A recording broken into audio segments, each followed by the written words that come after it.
did you see him yawn? Ah.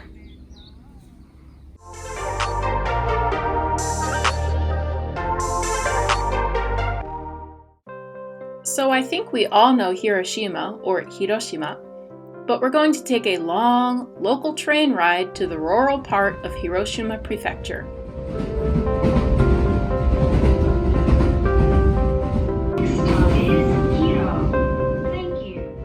The scenery is a delightful mix of industrial and nature, even if the weather is a bit gray today. We're going to buy some rabbit food and board this boat, and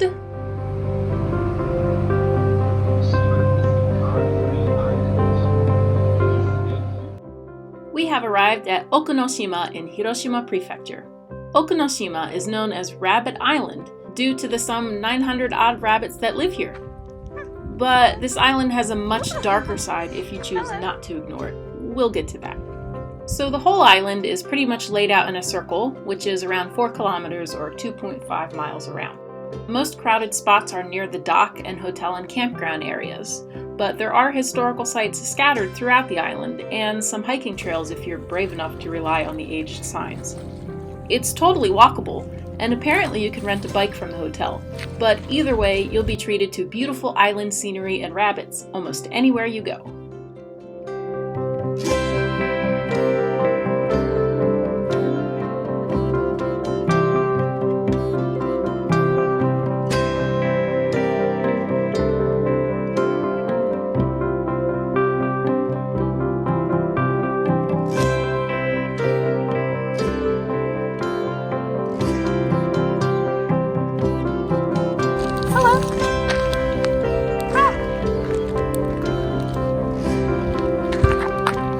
Here.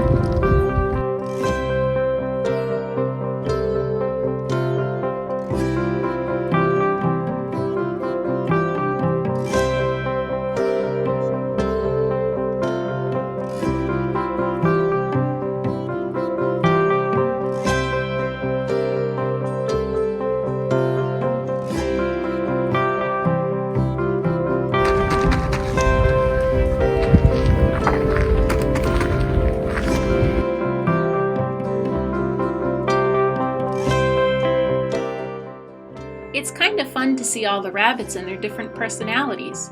Some are shy and some are not. Some are super hungry and others don't want anything to do with you.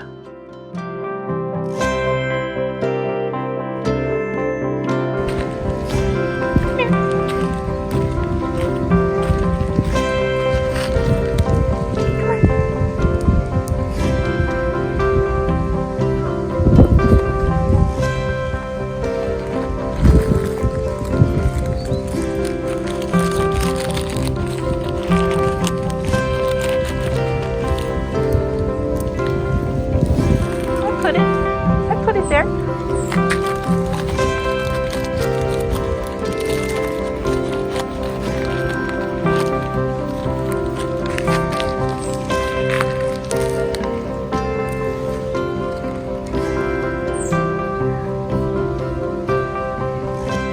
Oh, we got a runner. We got a runner. Oh!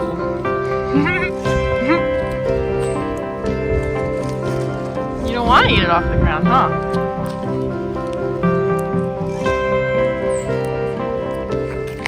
I'm too scared to let you eat out of my hand. I see other people doing it, but I'm a chicken. That's the most foul, cruel, and bad-tempered rodent you ever set eyes on.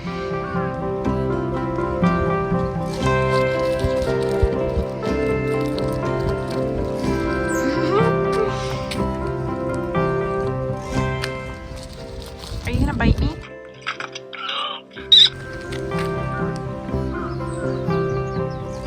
You're super hungry. Why are you so hungry?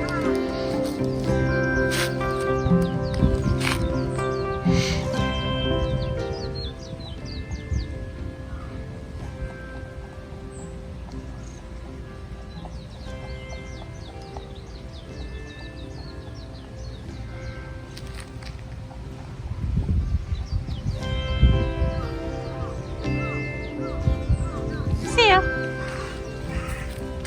Whoa. does like to run, huh?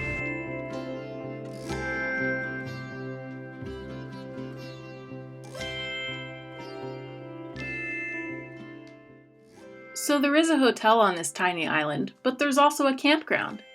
Funnily enough, after I got back to Tokyo, I found out I know someone who camped here as a kid. So this is where we start being able to see the island's dark history.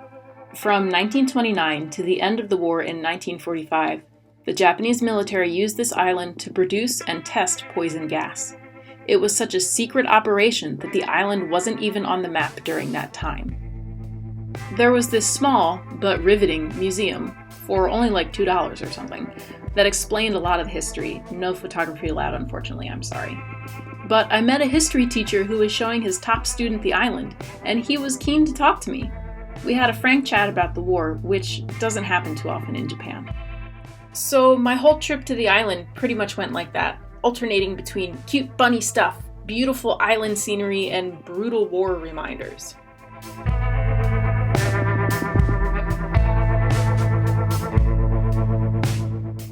This was the island's largest storage of poison gas, about 100 tons. After the war, the insides of these tanks were burnt out to remove toxicity.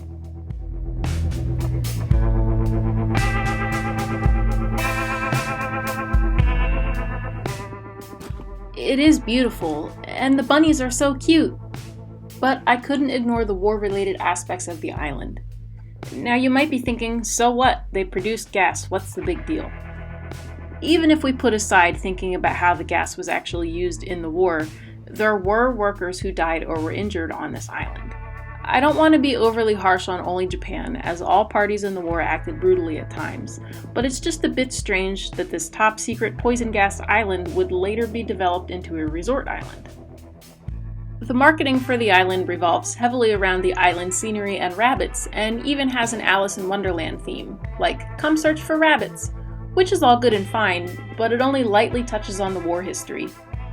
But I guess some other people found it a bit strange too, because at least the information is not hidden, and it's easy enough to look up in Japanese and English. And ever since the museum opened in 1988, it's been striving to tell the story of the island honestly, and to promote the end to all wars.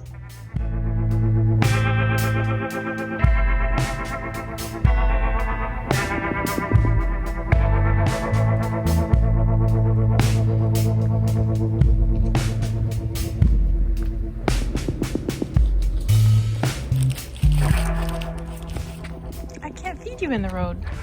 Come over here.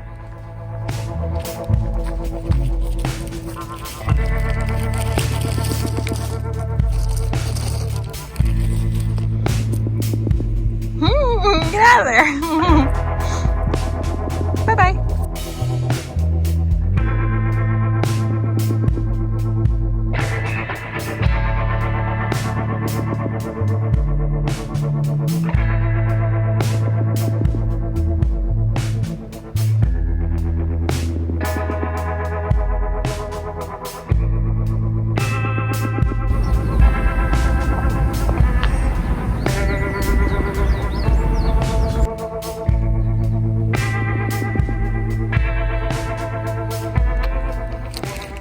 Can't feed you, it's the road. You should know that. That's the rules. The island does have a few rules to ensure the safety of the rabbits, such as don't feed the rabbits in the road, don't take them home, don't abandon your pets here, don't ride your bicycle too quickly if you rent one, etc., etc. So they do seem to care about the rabbits a lot, so that's nice. But where did these rabbits come from anyway? Well, nobody knows for sure, but some rumors include rabbits were brought as subjects for the gas experiments. A British couple brought a rabbit here. Not sure how that one started. It's kind of specific. Or there was a class pet that was released. The world will never know, I guess.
They're bunnies.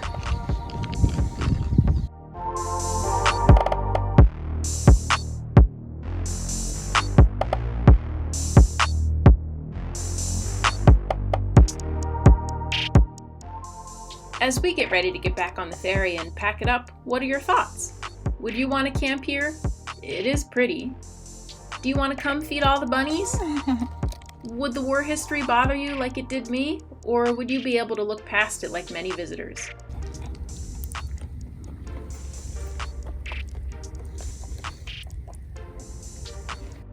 Let me know down in the comments, and as always, thanks for watching, and don't forget to like and subscribe so I can see you next time.